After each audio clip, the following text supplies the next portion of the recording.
नमस्कार, मैं अजय कुमार शर्मा और आप देख रहे हैं नगरी न्यूज़। राजस्थान सहयोग निगम के कर्मचारी आज यहाँ मौजूद है। रोडवेज जो कैंडिडेट है वो देखते करते हैं उन लोगों की आज 11 से 15 के बीच में सूत्री मांगे हैं, जो इनसे बातचीत करते हैं और समझते हैं कि जो इन्होंने भूख अनशन पे ये लोग आए हैं, किन मांगों को लेकर भूख अनशन पे हैं और क्या इन लोगों की मांगे हैं। जो कि आप देख पा रहे होंगे पीछे की जो कि 20 से ये संघर्ष इनका जारी है और अभी 20-26 रखा गया, लेकिन उसके बावजूद चलते इन्हों पे अभी भूख अनशन पे भी चल रहे हैं।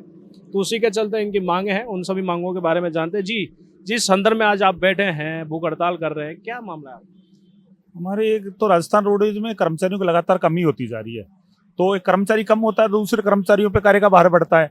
हमारे 2025 में राजस्थान रोडवेज में लगभग 550 कर्मचारी रिटायर हुए हैं और 2026 में 433 कर्मचारी रिटायर हो रहे हैं। तो हमारी मांग ये है कि साहब या तो कर्मचारियों को भर्ती की जाए, या हमारे पड़ोसी राज्य उत्तर प्रदेश, दिल्ली, गुजरात में एक पैटर्न है कि पर किलोमीटर आधार पे आप डायरेक्ट कर्मचारी हायर कर लें। जब तक भर्ती हो तब तक इन लोगों का शोषण तो नहीं हो, क्योंकि ड्राइवर कंडक्टर की सबसे ज्यादा कमी चालक और परिचालक की, उसकी वजह से उनका काम इतना बढ़ गया कि चालक परिचालकों को 16-16, 18-18 घंटे लगातार काम करना पड़ रहा है। समय पर अवकाश नहीं मिल पा रहा। एक तो ये, एक दूसरा राजस्थान रोडवेज में निजीकरण बढ़ता जा रहा है। हमारे एक नियम है था कि राजस्थान रोडवेज की टोटल वाहनों में 30% से अधिक निजी वाहनों को अनुबंध पर नहीं लिया जाएगा, लेकिन वो संख्या लगातार बढ़ती जा रही है। एक मांग ये है कि राजस्थान रोडवेज में राज्य सरकार में प्रावधान है, किसी कर्मचारी की मृत्यु हो जाती है तो अनुकंपा नियुक्ति के अंतर्गत पोस्टिंग दी जाती है। तो हमारे एटीआई की जो डिग्री है, एटीआई जो है सहायक यातायात निरीक्षक, जिसका कार्य होता है निरीक्षण करना, उसमें अनुकंपा नियुक्ति के अंतर्गत काफी लोगों को नियुक्ति दी गई। तो उनकी जो डिग्रियां हैं वो डिग्रियां संदेहास्पद हैं। उनमें कुछ तो यूनिवर्सिटीज है ऐसी जिनके पास एमबीए की डिग्री जो है वो देने की मान्यता ही नहीं है। तो उनकी जांच की लगातार हमारे द्वारा फर्जी डिग्रियों की या मान्य जो डिग्रियां हैं उनकी पिछले 3 साल से मांग की जा रही है कि जो उनकी जांच करवाई जाए एसओजी से, और जो फर्जी या गलत निकले उनको राजस्थान रोडवेज से नियमानुसार जो है राज्य सरकार कार्रवाई करे। हमारे द्वारा 2024 में कर्मचारियों की विभिन्न मांगों को लेकर एक इसी स्थान पे 25 सितंबर से 1 अक्टूबर तक आंदोलन प्रदर्शन किया गया था, जिसके उपरांत प्रदेश के माननीय उप मुख्यमंत्री एवं परिवहन मंत्री माननीय प्रेमचंद जी बैरवा के द्वारा 14 निर्देश पत्र जारी किया गया था, 14 सूत्रीय, कि भाई इन पे कार्रवाई की जाए। लेकिन उन पे अभी तक कोई कार्रवाई हो नहीं पाई है। हमारे द्वारा लगातार 1.5 साल तक माननीय मंत्री महोदय के माध्यम से, निगम प्रबंधन से बार बार निवेदन किया गया कि उनकी समस्याओं का निराकरण किया जाए, लेकिन समस्याओं का निराकरण नहीं हो पाया है। एक राजस्थान रोडवेज में हमारे जो मंत्रालय और जो ऑफिस कैडर है उनको, जो महिलाएं हैं उनको तो चाइल्ड केयर लीव दे ही है, परंतु जो ऑपरेशनल स्टाफ है, परिचालक हैं, मैकेनिक है, उनको वो सुविधा दे ही नहीं है। जबकि सबसे भाई ऑफिस का जो कार्मिक जो होता है उसके लिए तो समय निर्धारित ड्यूटी है, भाई 9:30 से 6 बजे ड्यूटी करोगे, लेकिन चालक परिचालक की ड्यूटी लगती है रोटेशन के हिसाब से, कभी 5 बजे, कभी 7 बजे, कभी रात को 9 बजे बंद ऑफ हो रही है, कभी 10 बजे ऑफ हो रही है। तो उन बहनों को भी उन्हीं के अनुसार चाइल्ड केयर लीव की आवश्यकता होती है, लेकिन वो प्रावधान राजस्थान रोडवेज नहीं है। तो वो मांग है कि साहब उन लोगों को भी वो प्रावधान किया जाए। एक मांग है, राजस्थान रोडवेज का प्रथम व्यक्ति चालक को मानते हैं, क्योंकि वाहन वो निकालेगा तो मार्ग पे जाएगा। तो चालकों की अन्य विभागों में, जैसे अन्य स्टेट्स में, अन्य विभागों में प्रमोशन चैनल है, हमारे और सभी कैडर्स में प्रमोशन है, लेकिन चालक का प्रमोशन नहीं किया जाता। तो हमारे द्वारा लंबे समय से मांग की जा रही थी। उसके क्रम में निगम प्रबंधन द्वारा निगम बोर्ड जो है उसके माध्यम से प्रस्ताव लेके उसको प्रभावित कर तो दिया, प्रस्ताव लेकर अनुमोदन तो कर दिया, लेकिन उसके ऑर्डर अभी तक जारी नहीं हुए। तो हमारी मांग ये है कि साहब चालकों के साथ भी न्याय किया जाए।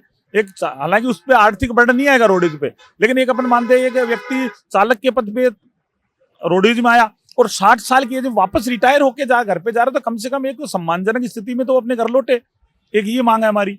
इसी प्रकार से विभिन्न मांगे हैं हमारी। मेरा आपसे सवाल ये है कि जैसे अभी बताया गया कि रोडवेज बसों में 30% ज़्यादा अदर कैंडिडेट की बसें आ चुकी है, यानी कि जो लोग लगा रखे थे उनकी बसें आ चुकी है, 30 का प्रावधान बनाया गया था। इससे क्या समस्याओं का सामना आप लोगों को करना पड़ा? देखो, समस्या का सामना ये है कि जब प्राइवेट गाड़ियां आएगी तो उसमें प्राइवेट ड्राइवर होगा, तो प्राइवेट ड्राइवर जो पब्लिक के सामने साथ क्या व्यवहार करें उसका कोई अंदाजा नहीं है। एक रोडवेज का जो कर्मचारी होगा वो सरकारी कर्मचारी होने के नाते उसमें बहुत सारी बाध्यताएं होती है।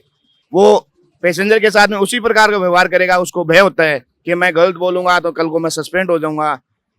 सारी मामले देखे प्राइवेट वाला कोई उससे कोई मतलब नहीं है। आज वो टैक्सी चला रहा है, आज टैक्सी से उठा के उसको सीट पे बैठा दिया, कल वही ट्रैक्टर चलाएगा तो मेन यही है, निगम से मेरा निवेदन है आपके माध्यम से, चैनल के माध्यम से, कि रोडवेज की गाड़ियां ज्यादा से ज्यादा खरीद करें और चलाएं, जिससे जनता को सुलभ सुरक्षित यात्रा मिल सके। मेरा आपसे यही निवेदन है उनसे। अच्छा, अभी मेरा सवाल ये है आपसे कि अभी आपका प्रदर्शन चलते काफी समय हो गया, अभी कोई अधिकारी आपसे आके मिला, आपको किसी भी चीज पे आपकी मांगों पे संतुष्ट करने की कोशिश की हो?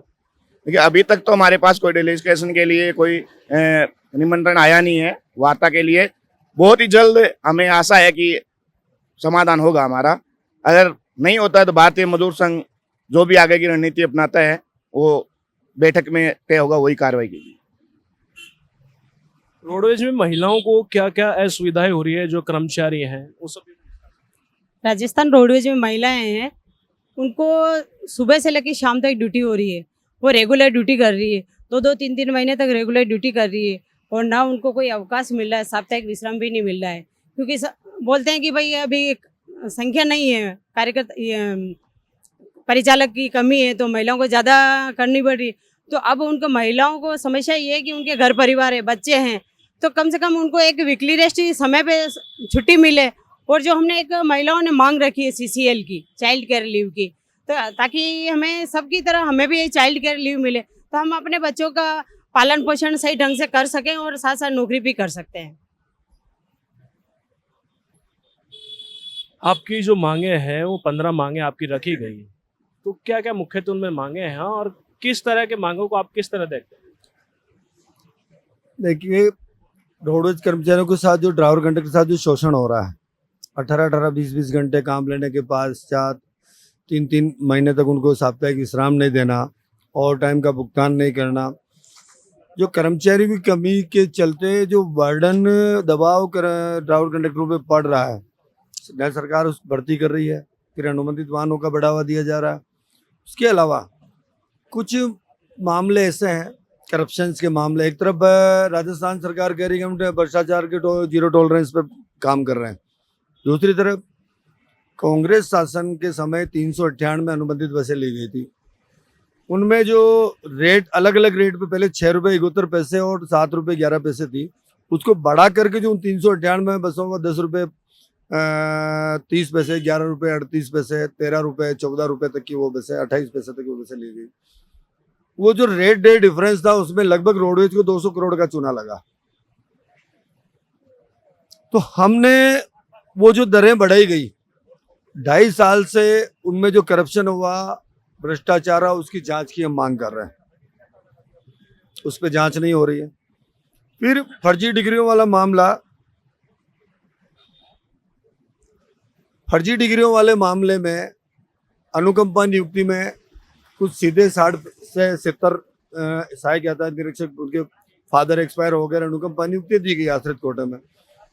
तो उनमें कुछ ऐसे 30 से 32 लोग ऐसे हैं जिनकी शिकायतें लोगों ने की है, ऑन पेपर की है, कि भाई इनके फर्जी दस्तावेज है, जैसे कि कोई अन्नामलई यूनिवर्सिटी से डिग्री लाया है, पंजाब यूनिवर्सिटी लाया, OPGS यूनिवर्सिटी से, मेवाड़, जिसकी अभी जो चर्चाएं चल रही है कि भाई ये फर्जी डिग्रियां इनमें। और JNU यूनिवर्सिटी से एक जो डिग्री आई है जिनमें SOG ने प्रमाणित किया है एक अधिकारी का, कि उसके अंदर जो फर्जी डिग्रियां SOG ने जो लिस्ट जारी की थी कि इतनी डिग्रियां लिस्ट जारी, उसमें उसका नाम है। ऐसे 30-32 लोगों की हमने निगम प्रबंधन से 1.5 साल से जांच की मांग करे कि इनकी जांच SOG से कराई जाए। उसको मैनेजमेंट दबा के बैठा है, उनको प्रोटेक्ट करने का प्रयास कर रहा है। फिर ड्राइवर है, जो एजेंसी के मार्फत जो ड्राइवर लगे हुए हैं, जो एजेंसियाँ उनके PF और ESI कार्ड करके जेब में रख लिया, डिपार्टमेंट में जमा नहीं कराया, ESI कार्ड जारी नहीं हुए। वर्तमान एजेंसी द्वारा भी 15-15 हज़ार रुपये उनके सिक्योरिटी के नाम पे जमा किए गए, जबकि उनको रसीद नहीं दी गई। पहले वाली एजेंसी थी, उसने 8-8 हज़ार रुपये सिक्योरिटी ली, वो खा के भाग गई। अब 800-900 ड्राइवर एजेंसी ले रहे, और 15,000 एक व्यक्ति का अगर सिक्योरिटी जमा है, तो अगर वो 800 के खा के भाग गई, निगम तो हाथ खड़े कर देगी कि हमारे पास या तो निगम रसीद जारी करे या वो करे। और वर्तमान एजेंसी द्वारा भी इनका जो पैसा काट के जमा नहीं कराया गया। इन सब चीजों को लेकर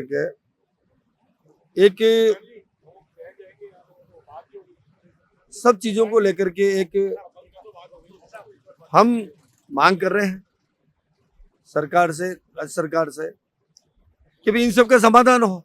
ऐसी स्थिति के अंदर निगम प्रबंधन का जब बुलावा आएगा हम बात करेंगे, और समस्या का जो हमारी 15 सूत्री मांग पत्र है जो काफी समय से लंबित है, उसमें हम जिस प्रकार से निराकरण होगा हम उसमें संज्ञान लेंगे, और उसमें कितनी मांगे मानेगा, अगर राज्य सरकार की स्तर की राज्य सरकार से बात करेंगे।